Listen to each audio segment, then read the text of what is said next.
Okay, so today we have the second video for Chapter 4, and today we're going to talk about summarizing quantitative data, how to describe the graphs of the data, and how to describe the data numerically. When you describe a distribution or a graph, you make sure that you always talk about three things: shape, center, and spread. To describe the shape, you look at the histogram, and you look for the number of bumps, symmetry, and unusual features. Look at the basic shape of the histogram. Does it have several bumps or just one? So these bumps are called modes, and a histogram with one main peak is called unimodal. The histogram on the left is unimodal. If it has two peaks, it's bimodal. The histogram on the right, we would call that bimodal. If it has more than two peaks, we would call that multimodal. A histogram without any clear, distinctive peaks, where all the bars are about the same height, is called uniform. This is a uniform distribution.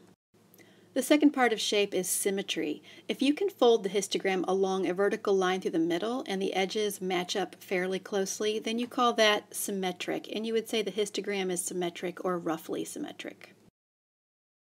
If the histogram is not symmetric, then it's probably skewed. So the figure on the left has a tail that goes out to the left. So you would actually call this left skewed or skewed left. The histogram on the right has a tail that stretches out to the right. So you would call this skewed right or right skewed. You also have to talk about any unusual features. So for example, in this graph there is a straggler. So this straggler might be called an outlier. Whether this is an outlier or not, it just really depends on your data. Another unusual feature here is this gap. Whether this gap is worth mentioning or not also depends on your data. Next we have center. So if we had to pick a single number to describe all of the data, what would that number be? Well, would it be the mean or the median? Well, it turns out that both the mean and the median are excellent measures of center. To find the median, you take the middle value. You put the data in numerical order and find the value in the middle. When the data is symmetric, you typically want to find the mean rather than the median for the center. The mean is simply the average of the data set. As a side note, the mean is the point where the histogram would balance. We've talked about shape, we've talked about center, and now we're going to talk about spread. Spread is simply a description of how tightly clustered the data is around the center. If it's got a large spread, then the data is dispersed far from the center. If it's got a small spread, the data is closer to the center. In this class, we talk about three measures of spread: range, interquartile range, and standard deviation. Range is just the difference between the maximum and minimum values. You subtract. A disadvantage of range is that a single very large or very small value can make the range very large and therefore not representative of the data overall. The interquartile range is a better measure of spread than the range, usually. It is not affected by unusually high or unusually low data values. It is just the range of the middle 50% of the data. To find the interquartile range, you first need to find the quartiles. The quartiles divide the data into four equal sections. 1/4 or 1/4 of the data lies below the lower quartile, Q1, and 1/4 of the data lies above the upper quartile, Q3. The quartiles border the middle half of the data, which is indicated by the median. This data has been arranged in numerical order. The median is the middle value, so the median of this data set is 9. The first quartile is the median of the lower half of the data. In AP statistics, we do not use the middle value or the median when figuring this out. So Q1 would be 6. The third quartile, Q3, is the median of the upper half of the data. So that's 12. So 9 is the median, 6 is the first quartile, and 12 is the third quartile. The interquartile range is just the upper quartile, Q3, minus the lower quartile, Q1. In this case, that's 12 minus 6, which is 6. So the IQR for this case is 6. That's the range of the middle 50% of the data. So here's what it looks like on a histogram. This is quartile 1.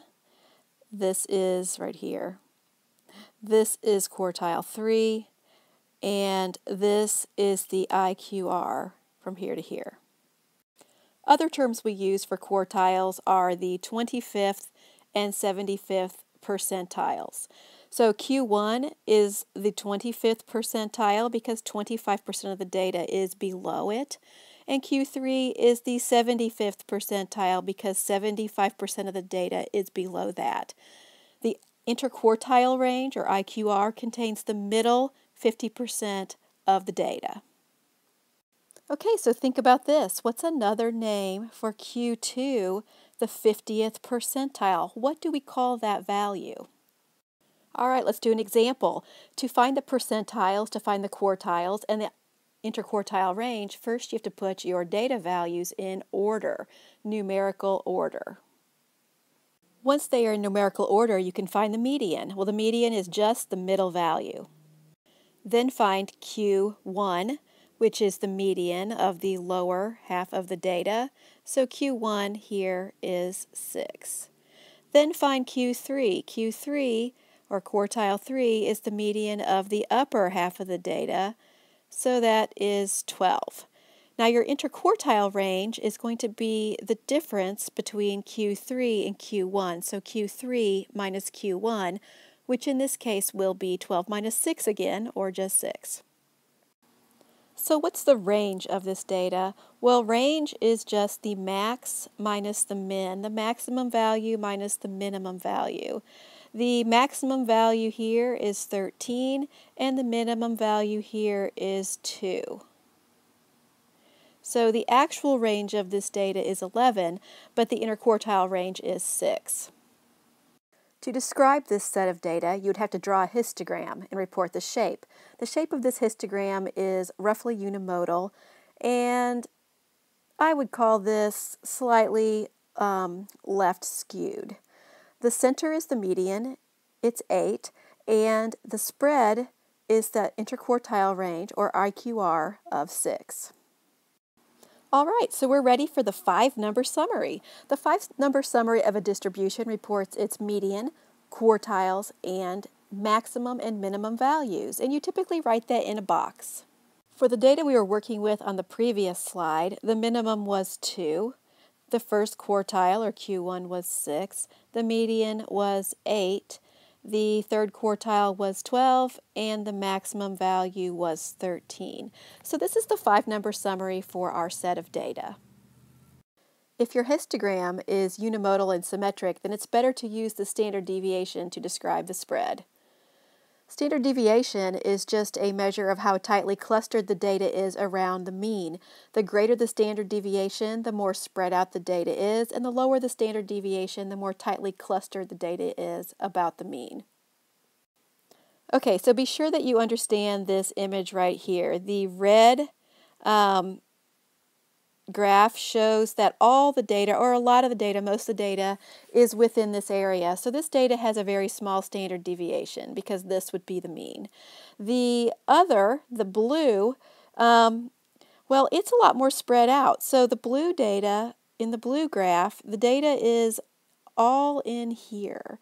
So there is data close to the mean, but there's data far from the mean, and there's data really far from the mean on both sides. So this one would have a larger standard deviation.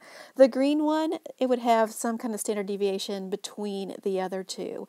Be sure that this makes sense to you before you move on. To find the standard deviation, you first have to find the variance. The variance is just the square of the average distance from the mean. You find it by summing the distances from the mean and then taking the average, dividing it by the number minus 1. So write this down. This is how you find the standard deviation. Actually, it's how you find the variance, and you use the variance to find the standard deviation.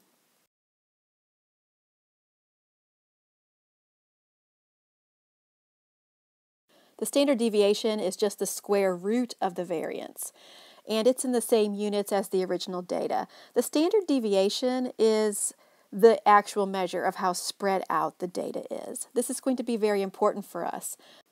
We will do a couple of examples of finding the standard deviation in class, but our calculator is really going to end up doing all this work for us. Okay, so we're going to talk about the standard deviation and interquartile range in class and show you how to calculate those. But let's talk about how you decide whether you're finding the mean and the standard deviation or the median and the interquartile range to describe the center and spread of a set of data. If your data histogram is symmetric and unimodal, then you typically want to choose the mean. It's a stronger measure of center and spread. If your data has outliers, if it is not symmetric, if it's skewed, then you typically want to choose the median because the median is resistant to those outliers that might pull your data set up or pull it down. It ignores the great big or the very small data values and concentrates on the bulk of the data in the center. Okay, so what did we learn today? Well, we learned how to describe a distribution using shape, center, and spread. For shape, we talked about the modes, we talked about symmetry and skew, and we talked about unusual features such as outliers or gaps. For center, we talked about the mean and the median, and for spread, we talked about the standard deviation, the interquartile range, and the range. If your data is unimodal and symmetric, you'll always want to choose the mean and standard deviation rather than the median and IQR. In class, we will calculate all of these things and talk about the 5-number summary for a data set. That's the end of the videos for Chapter 4. I decided to not make a third video. We'll just do those examples in class.